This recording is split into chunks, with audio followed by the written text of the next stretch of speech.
Assalamu alaikum достор.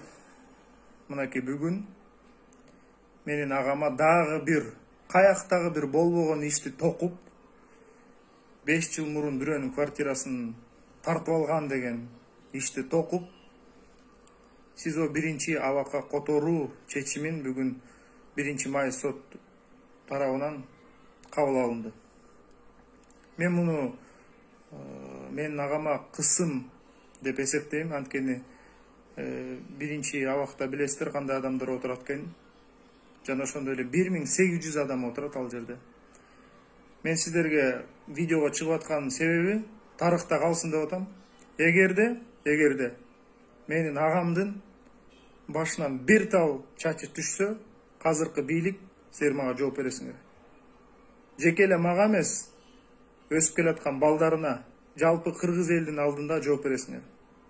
Мен билип атам силердин кандай оюңар бар экен. Силердин бир гана оюңар бар. Силер азыр менин агама кысым көрсөтөйүн деп жатасыңар. Бирок менин агам абдан күчтүү инсан. Менин агам силердин кысымыңарга чыдайт. Жана ошондой эле Кудайым буйруса акталып кыргыз элимдин бычакка сап жигит экенин далилдейт. Убакыт көрсөтөт.